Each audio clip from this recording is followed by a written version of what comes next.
Alright, I'm about to plug in the Roku box for the first time. What I did realize is that there is no power button on the machine, so it's probably an always-on device. Here it only pulls about 4 watts or 5 watts of power, so it's very low powered, so that shouldn't be an issue. But I'm going to plug it in for the first time, and if I've set everything up correctly, it should pop on the screen. So let's keep our fingers crossed and hope everything works well. And here it goes.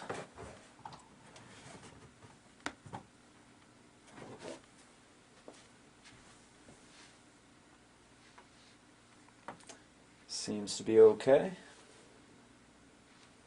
Now this setup process should take me through setting up my Wi-Fi, because I don't do wired down here, and then browsing the menus. So let's see how this goes.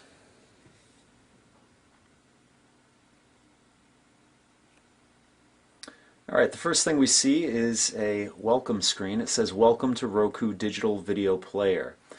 Setup should take less than 3 minutes. During the process, you'll set up a connection between the player and your home network. Press OK on your remote to begin. And here is the remote, and we're going to press OK on it. Please select the type of network connection you're using. Select wired if your player is connected to your router using an Ethernet cable, which is not the case in this situation. Select wireless if you have a wireless access point, Wi-Fi, and want to use it. You'll need to know your network name, SSID, and security key if applicable. So we are going wireless, so we're going to click down to wireless, and it's going to scan for that.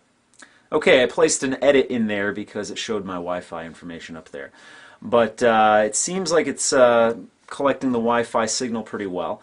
The only concern I did have is that it's in a cabinet here, and they say not to put anything on top of the Roku device because it could interfere with the wireless signal. There's nothing on top of it, but it is under another shelf in there, so I was just hoping that didn't interfere with the Wi-Fi. So far it looks good. Now the next thing I need to do is enter in my security code, so I'm going to do that right now, and I'll be back when I'm done. Okay, to give you an update, I signed into my wireless network, and it did an update, a software update. It downloaded that, and now it's restarting the Roku device. Alright, it restarted, and it's signed into my wireless. So the next screen we see is settings.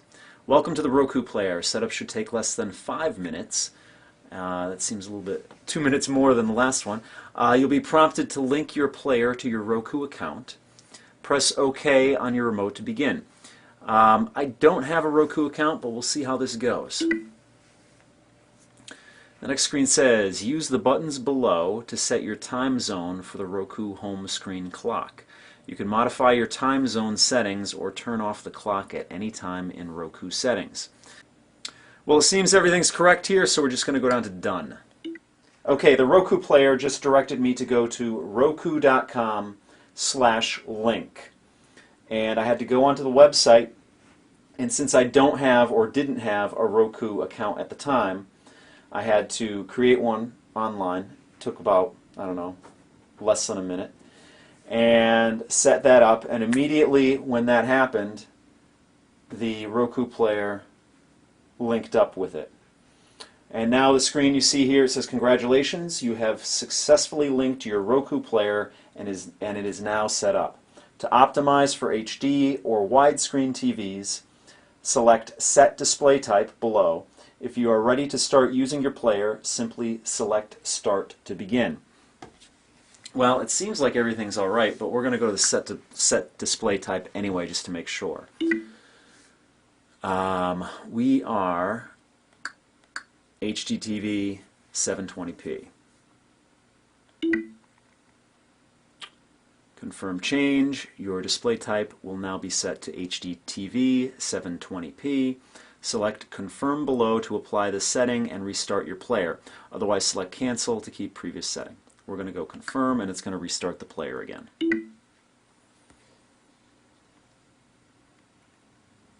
Alright, there we go.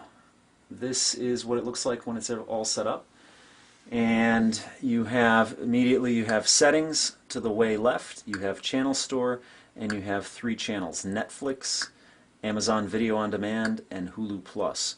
Now, with the purchase of this Roku device, I believe I get a free month of Hulu Plus, which should be interesting. I don't know if Hulu is if I'm a good fit for Hulu. The same with Netflix. But I know I like Amazon Video on Demand. It's a great way to rent movies a la carte. There's no subscription. It's just like going to a video store and pulling a video out and saying I want to rent this and watch this tonight. That's what I like about it. No commitment, no subscriptions or anything like that. But I will be trying Hulu Plus at some point. I know they have a lot of good things in their back catalog there. And Netflix I don't know about right now, but let's see what they have in the channel store. I know they have a whole bunch of channels for this device, and I'm sure there's something in there I'm interested in.